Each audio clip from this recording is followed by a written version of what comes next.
Ciao da BIOTELLERS, sono Francesco e stiamo qua con Ulay, che non so come presentarvi, quindi lo chiederò a lui. How can I present you to the people? Like artist, Well, performer?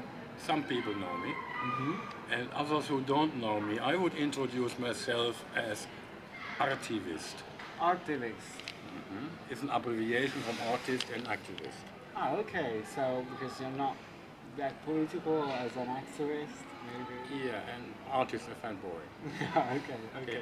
Thank you. So thank you for being here with us. And the question we have, the first question is, why Ulay is in Biografilm Festival? And so, why did you feel the urgency to do this movie? Why did you did this movie, Ulay performing? Well, I didn't do the movie. There was a director and a film crew who did it, really. But they came to me at a time that I was dying. And they thought, well, the best artist is a dead artist. I didn't agree with them. And I had cancer. I was suffering of a very aggressive cancer, which is called mantle cell lymphoma stage 4. And Damian Kozole, the director, this is Teos Loga, the scriptwriter, and my good friend. Well, if you want to sit with us, we can have a chat about the movie. He's a little shy. Ah, okay, thank you. So I was already heavy on chemo. And this was very shocking, not only for me, of course. I was a little laconic about it, but I understood the seriousness. And then when Damian Kozole and Teos Loga came and said, let's make a film, like a journal. We started in November 2011 and we wanted to go on till November 2012, if I make it. And I found it a good idea because getting involved in a film documentary, it takes partly very much your attention away of fear, or your fear away, or you're being preoccupied with having cancer and all these kind of things. And I invented the word Filmoterapia. Okay. So you Therapy is cancer is a word inventor. Yeah, I'm a word inventor. Yeah. So chemo is a therapy, of course. And I thought, but chemotherapy is like a bio bomb in your body. It's horrific, absolutely horrific. And then I said, okay, then we have filmotherapy, making the film, and I did a lot of other therapies, Ayurveda for detoxing and stuff. So we got into it, and Teos was actually writing the script. We did not really work with the script. Now the beautiful thing about, I don't know, you guys know Damian Kozole, the Slovene director. He made great documentary films, but he's also tough. And I was not sure whether I would like to work with him. Why that? Well, I know his films and he's really tough. And I didn't want to have a tough director on top of my cancer, dealing with it. But then something beautiful happened, that Damian actually gave me carte blanche. Ah, okay. He was more guiding me, and but for the rest I could actually act, do. I'm not an actor, I'm a bad actor, that's why I became a performance artist. But he gave me quasi carte blanche. And what that means is that if you see the film tonight, I hope so, that about 90% of all the shootings engaging me in the images, we did only one. Never twice. Usually when you make a documentary film, you shoot on a ratio 1:4 or 1:20, Hollywood doing 1:140, whatever. But we did 1:1, and that is beautiful, because that means that he gave me really carte blanche to do what I wanted and what I had to do. So that is the filmotherapy, and that's why we started to work on the film. Okay, thank you. And how you feel connected with the camera, in a movie, your body, that you always work with your body. How do you feel your body while it was moving between the movie and the illness? It was a new sensation, I can imagine. Well, there was not really an in-between. I mean, the camera was following me almost day and night. We went to New York, we went to Berlin, we went to Amsterdam, we went to Ljubljana, to Piran on the Mediterranean Sea. We were traveling all the time. That were actually the places where I, in my life, had a lot to do with. And I wanted to visit my friends, to say goodbye. I said goodbye, but I'm still alive, fortunately. That's why I get the Life Achievement Prize tonight. Because, sarà premiato stanotte, I am saying why you said that, sarà premiato stanotte con il premio del Celebration of Life, quindi niente, stava dicendo questo, ok, we can move on. Which is, I'm very honored by it, because after I have survived my ordeal, the cancer ordeal, it is really the most beautiful thing you can get is the award for celebration of life. Of course. And it's good timing, and the people from the festival have seen the film, of course, they pre-screened it. Yeah. And they understood that there is a reason to celebrate life. My personal reason, but we should celebrate life every day anyhow. I know. Modest, but... So, yeah. Yeah. We were talking about your body, how you feel your new sensation from body while filmed and while in the illness. Well, you can't film me without my body. But, in the film I say that body is the medium par excellence. And not only for performance, also for acting, also for social affairs, for economical affairs, for cultural affairs. Everything goes by communication from body to body, from person to person. And I do think that the body is the medium par excellence. And in this case, when I did performance, I was not so much concerned about cameras. I set up the photo cameras and the video cameras because I have a talent for this. But you were not really concerned about. You were more concerned about the audience, the live audience. The film, well, you will see, it's difficult to explain, but I'm very not occupied with the camera. The camera did what they had to do, and I did how I was, and when I did what. So I don't care about camera really. This is a philosophy of your... No, that's my nature. That's your nature. That's my nature, okay. Yeah. And I have a question about your work, you know, all life. You've worked with Polaroid, and how do you feel now with the digital modification of pictures? You know what? Very direct, This analog media, or what is called wet photography and wet film. Analog photography goes through wet processes, and film, 60mm film of go also through wet processes. With one exception, the early analog video material had, of course, magnetic bands. That was not wet, and we worked with analog video. But I'm throughout an analog-oriented person, and I'm very left-handed about digital media. I'm actually a digi-illiterate. And I tell you, I have an iPhone and I have this. I have this now. Yeah, I was in school always punished for it because I created words. But I have completely no ambition, no understanding of logic about digital media. So I avoid it as much as possible. Okay. Thank you. And let's move a bit from other questions I have about. While speaking about contemporary, Yeah. How do you feel now? You believe that there is something, we need something like the body art wars in the late 60s to change, to move, with your movement, you change your movement while Gino Pane and the others, you've changed the way of feeling art, you've changed the way of feeling, the body also. Do you believe that now, in this moment, really precise moment of history, we need something to move on?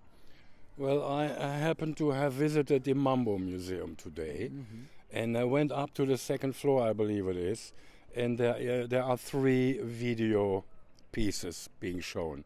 The left side is Gina Pane, in the middle is Ulay Imponderabilia. We did in June 1977 at the Galleria Comunale d'Arte Moderne di Bologna, which was formerly there. It's just exactly 36 years ago, to the month, June 1977. Really? But there's an interesting thing. There's a little documentary about this time. June 1977, about June, maybe May, June, July, there were tanks on the street here. They were? Tanks. Tanks. Yeah, because there was a student and workers' revolution. and the authorities put it down Yeah. with engaging tanks. Now, at that time, of course, for pro-communism. At that time, students got together with workers. That's the smartest thing, like in the May Revolution in Paris in '68. That's very powerful. But they were turned down by authority force. They tried to liberate or to change something. We did in the same year, we did this courageous performance in Ponderabilia, where we stood nude in the entrance of the museum, and people had to pass. I remember. It's that very was famous. exactly 36 years ago. You know that a group, Italian group, that is Yeah. called Motus, I believe. They made the same thing. Yeah. They made the same thing this year Yeah. to celebrate you. Yeah, great. Well, they're not the only ones.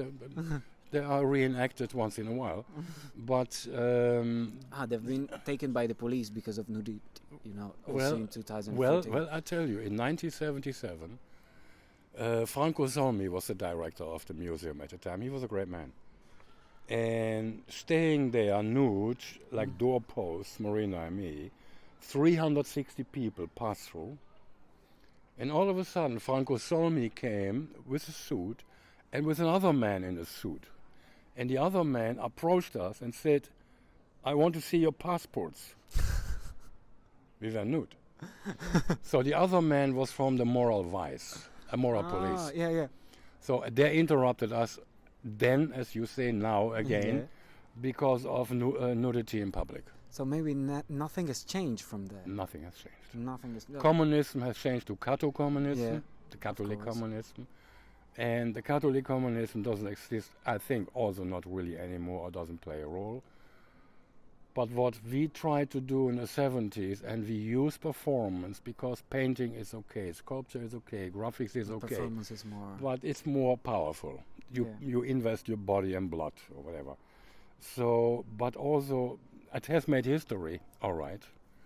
But also the students, workers, movements have made history too, because they're now in the same museum where we are, as a historical fact.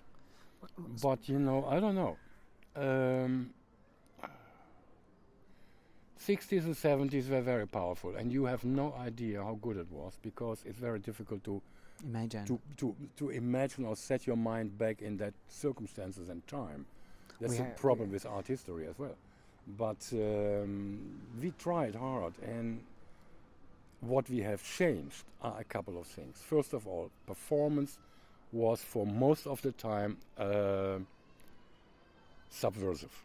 No museum or no gallery or whatever they would take performance on, because you can't sell people. Well, the French did, I must say, for the Foreign Legion. But so performance became really strong and powerful, but it was rejected by the official art market, let's say, right? But doing performance, if we couldn't do it in a gallery or in a museum, where could we do it? In alternative spaces. Like Venice Biennale 76, we did it on Giudecca in a very old docks, ship wharf. Yeah, like Grotowski did before. Right. So we created alternative spaces. Very important. Today, alternative spaces aside, white cube galleries and museums are everywhere. We created them. The other thing, art historians are very lazy people. They sit mostly and study history or a work of art or a painting or what. Art critics were also very comfortable in their work, but when performance came up, we have mobilized these people, because they know performance is ephemeral, only once there. They have to move, they have to get there in order to write about it or to have a first-hand view on it and experience. So we have created alternative spaces, we have moved art historians, we have moved art critics, and most of all, by doing performance, and mainly the European performance, except Akonchi, Oppenheim, and Chris Burden as well in the US, we have introduced a bouncing quality that is ethics. Ethics. You see, art till late modernism was always defended by aesthetics, not by ethics. When performance moved in the way we performed, which were very confrontational and very uncomfortable, partly, ethics came in. And for me, ethics was always a very important kind of a quality of philosophy, because I have said in the early 80s, aesthetics without ethics are cosmetics. No? Yeah. Next question. Next question. Thank you very much. Maybe we can, link to this Yeah. speaks you make. How do you feel that reaction of the people of the oceans change from that time? It changes. Well, It's different now. Well, I don't do almost no performance anymore, because I have done the best I could do, and I not agree with myself to reenact performances. The performance reenactment is another hype now, right? And why? I mean, those young artists who reenact performances now, they may say we do it because the younger audience has not seen the original performances from 30 or 40 years ago. Of course not. But you can't reenact the original piece because the time, the spirit of time, the society, social values, politics, economics, everything has changed. And we became a highly consumerist kind of society and very busy with media and stuff like this. I don't see any reason for myself to reenact the performance, early performance.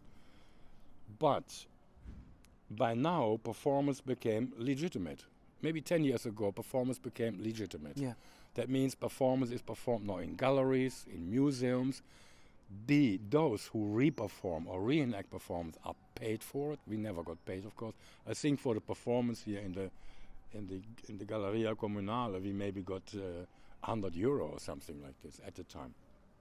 We had to share with the two of us €100.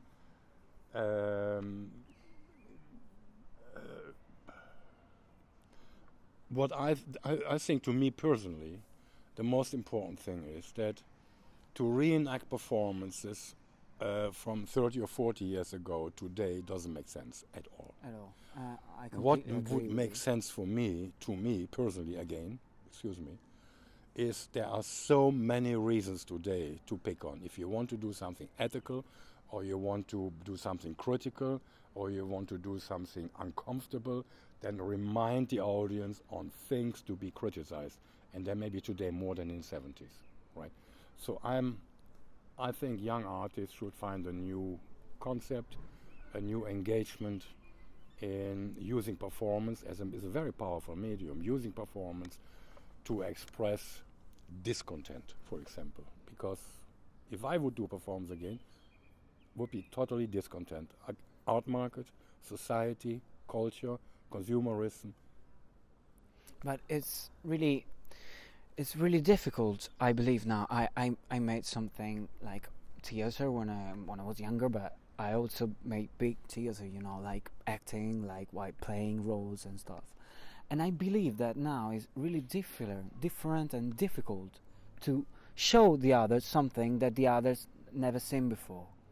You can understand what I'm saying? Well, if you want to do something with a theater production behind, then it's maybe difficult because you need a producer, you need money, but you can do it by yourself.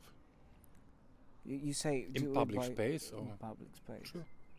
And now with the use of telephone and smartphone and stuff Sure. like that, you can do it, and you're sure you can't be like one of the others. You're not like you were like somebody different. You were different from the others. Yeah. Now I believe that if you do something, it's like, okay, it's someone else who's doing the same thing of the others. Yeah, look, of course. But either way, either the smartphone seduce you or you seduce the smartphone. I don't use my smartphone very much, only for emails and for calling, because it is smarter than me. I hate it. So, okay. And I'm not getting into this, but you also can do great works with or about smartphones, or about computing, about, I don't know, YouTube, about Google, about anything. But, there are billions of people busy with, and then you have a problem because you have to compete. Yeah. And there are maybe millions who are much smarter than you are with this stuff. So you better be selective what you pick on. But we are all connected because of all these communication devices and smartphones and so. But it doesn't matter. Just doesn't matter. Just try, you say. Well, no, if you have to say something, then say it and not be seduced by the media. Or, it sounds like the media is seducing all of us and we are all under control and I don't know, you get paranoia and I don't know what, Me, no. I have no secrets. No, these kind of controlling media or whatever, I give a shit because I have no secrets. And I don't do anything wrong. I don't kill somebody and run away. So, I still am old avant-garde, right? And I still could do really wonderful things, I believe. If I would like to do performance, I would do performance, and I don't care about smartphones and so. Maybe now the thing is, you had something to say. You had something to really. You had the urgency to say something. We don't now because now we just pretend to have something to say, but we don't because we live in a different way. We have more money, so we are seduced by the money. So it's different. So how you feel? How I feel? Yeah. Not so good. Yeah, I felt good in the 60s and 70s. I know. Really good. I know. Because I was... I became an artist out of discontent. I was discontent with myself, I was discontent with art, and I was discontent with society. So rather than going to an art academy or art school to learn about... You cannot learn art in art school. You can learn anything about art, but you cannot learn art in art school. So I started acting out of discontent. And my first medium was Polaroid, and that's a very powerful and beautiful medium because it is like a mirror, it reflects. Yeah. I did that for almost 5 years, checking myself out with intimate performances without an audience, just in front of a Polaroid camera. I have thousands of these photographs. But it was a different time, but still I think you can do good things in this time with more money, with more media, with more... fashion destruction and I don't know what. Of course you can do, but you have to do it and you don't have to wait. Okay. If you wait, then you get bored and then you maybe lose the urgency. The urge to do it, you see. Okay. If you lose the urge to do something, then don't do it, just get a job. Okay. No? Thank you very much. Okay. I have just two questions, then we leave you. The first one is, in this festival there is a movie about Fluxus, the movement. Mm-hmm. They inspired you, maybe, in your work? Well, I know the most who are listed. There are a couple of very important Fluxus artists missing, like Joseph Beuys and Namjoon Paik. I believe Beuys is amazing. And others, they are missing. George McYunus is missing, and are very important people missing. But most of them I know personally. The Fluxus generation was maybe the last generation who was very intelligent. They were anarchists, and they had humor. And you don't find that. There is no anarchy, there is no humor anymore in art. It became all fucking serious. Yeah, it's true. Yeah. Thank you. That was... Pleasure.